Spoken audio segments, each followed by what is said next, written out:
Bonjour et bienvenue dans cette nouvelle émission Zone Bourse. Alors, vous vous souvenez peut-être que dans ma dernière vidéo, je parlais du métier d'analyste financier. Alors vraiment le métier d'analyste financier dans son cadre traditionnel, dans la banque, etc. Métier qui est intéressant si vous êtes étudiant et que vous me regardez, même si j'expliquais qu'il y avait beaucoup moins de postes qu'avant, notamment en France. Métier intéressant, mais comme j'expliquais aussi, métier bourré de conflits d'intérêts. Alors, hasard du calendrier, le jour de la sortie de cet épisode sort le classement, enfin de l'épisode précédent, sortait le classement des meilleurs analystes financiers 2022. Alors c'est un classement qui est effectué par Institutional Investor. Institutional Investor, c'est un média, auparavant c'était un magazine, maintenant c'est surtout un site web. Alors comment est fait ce classement des meilleurs analystes ? Est-ce qu'ils prennent les meilleures recommandations, ceux qui ont atteint leurs objectifs de cours, etc. Eh ben non, ce serait trop beau. Encore, en 2022, c'est un système de vote, donc on va voter pour les petits copains, ce qui introduit bien sûr un biais énorme, parce que ça veut dire que l'analyste est incité non pas à faire les meilleures analyses, mais à faire des roadshows pour aller serrer les mains des gérants de fonds de la planète. Mais mieux que ça, ou plutôt pire que ça, en fait, ce système de vote, il va surtout récompenser ceux qui ont pris leur téléphone pour rappeler aux clients qu'il fallait voter, pour leur envoyer le lien, etc. Et c'est en général, par rapport au nombre de gérants qu'il existe sur la planète, il y a assez peu de votes qui sont récoltés, les gérants ayant en général des choses bien plus importantes à faire. Alors je vais quand même vous donner le résultat de l'étude pour la France. Au niveau des équipes de recherche, c'est Oddo BHF qui arrive en premier avec 33% des votes, suivi de Kepler Chevreux avec 20%, BNP Paribas Exane avec 13% et Société Générale avec 10%. Il y a aussi un classement individuel des analystes, bien sûr. Donc c'est Jérôme Bodin, l'analyste média de chez Oddo, qui est en tête, suivi par Charles-Louis Coty, analyste luxe chez Kepler, et Laurent Dor, qui suit la tech, lui, chez Kepler.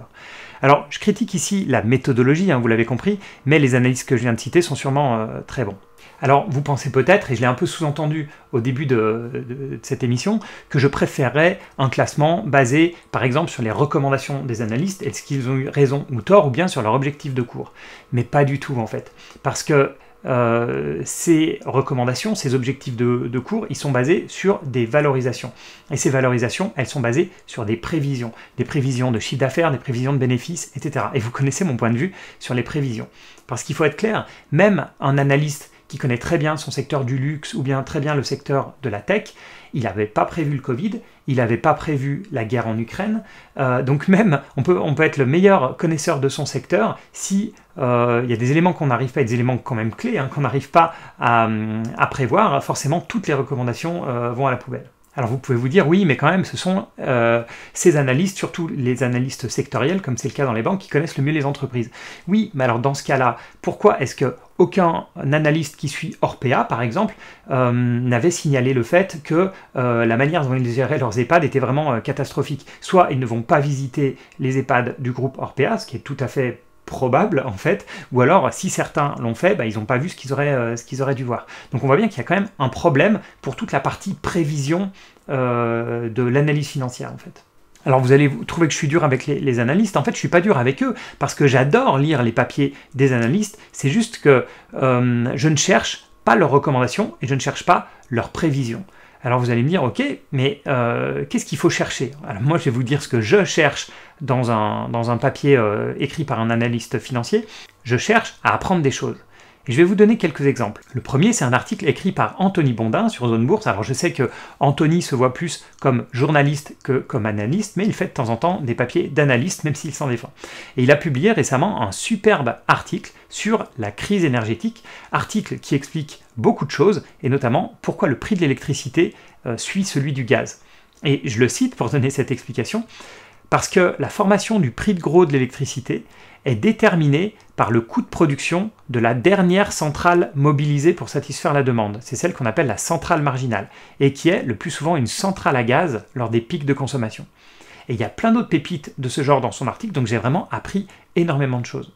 Mais il y a d'autres bijoux sur Zone Bourse, notamment les articles de Tommy Douziège. Il a fait une très belle analyse d'Adyen récemment, une superbe boîte hollandaise qui est devenue l'un des services de paiement leaders pour faciliter les transactions en ligne et en magasin. Et vraiment, c'est le type d'analyse que j'adore. Il explique le business model, il explique les produits, les avantages compétitifs, il parle de la profitabilité, de la rentabilité, du bilan, et puis, très important, il détaille aussi les risques. Et ce que je trouve super avec les articles de Tommy, c'est qu'il me fait découvrir plein de belles valeurs. Donc certaines que je connaissais que de nom, comme Adyen. Alors Adyen, pour ceux qui m'écoutent en podcast, c'est A-D-Y-E-N. Et puis d'autres que je connaissais pas du tout.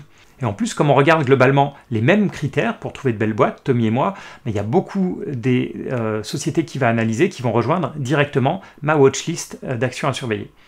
Et honnêtement, j'ai pas besoin que Tommy me donne un objectif de cours ou un prix d'achat, ça c'est ma décision, et j'ai pas besoin non plus qu'il fasse des prévisions de chiffre d'affaires qui auraient de toute manière une grande part de hasard et dans lesquelles je ne crois pas du tout. En fait, ce que j'attends, c'est exactement ça, m'ouvrir les yeux sur quelque chose de nouveau. Et dans le même genre, chez Zone Bourse, nous avons aussi Étienne Monceau. Alors, lui aussi nous a fait découvrir récemment une belle valeur, Waga Energy, que je connaissais pas du tout pour le coup. Alors, Étienne, c'est le spécialiste des mid-cap françaises, des sociétés du SBF 120. Et comme c'est un ingénieur, il aime bien les secteurs techniques comme l'énergie. Et j'aime beaucoup ses analyses parce que certaines des entreprises qu'il suit, comme justement il regarde des petites boîtes, elles peuvent être analysées par très peu d'analystes classiques. Pour Waga Energy, par exemple, j'ai vu qu'elle n'était suivie que par 2 analystes. Et je vous disais que Tommy et moi, nous regardions le même type d'entreprise, notamment ce qu'on appelle les valeurs de qualité, ou bien les valeurs de qualité-croissance, quality growth.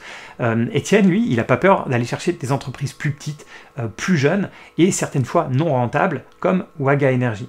Donc moi, je vais forcément faire plus le tri dans ces analyses, puisqu'on n'a pas les mêmes thèses de départ, si vous voulez. Je suis globalement beaucoup plus frileux que lui sur les sociétés non rentables.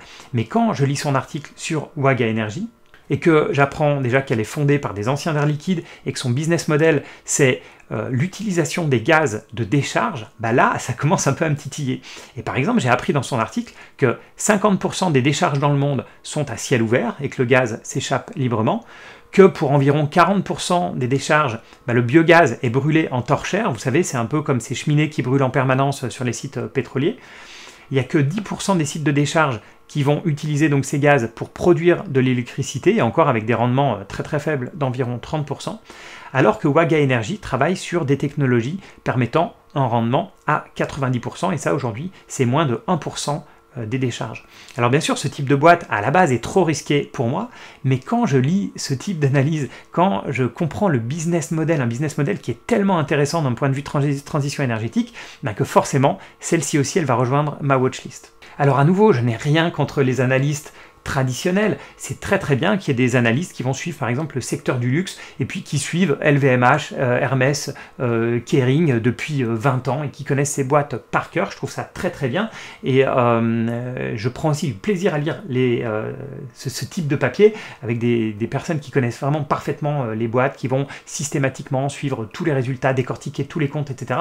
Il y a une grande valeur ajoutée là-dedans, mais c'est pas ce que je recherche en premier. Ce que je recherche, c'est typiquement les 3 articles que je vous ai cités, donc l'article d'Anthony sur l'énergie, celui de Tommy sur Adyen, et puis celui d'Étienne sur Waga Energy. Moi j'adore lire ce type d'article, soit sur un secteur entier comme l'énergie, soit sur des pépites hollandaises que je connaissais à peine, ou bien sur une boîte française complètement inconnue comme Waga Energy, avec un business model que je trouve complètement incroyable. Donc bien sûr, je vous mets les liens vers ces 3 articles dans la description, et ça m'intéresse énormément si vous avez le temps, et je vous conseille de le faire, si vous prenez le temps de lire un de ces 3 articles, dites-moi ce que vous en pensez, parce que moi je trouve que c'est vraiment une super qualité, c'est exactement ce que je recherche dans des papiers d'analyste.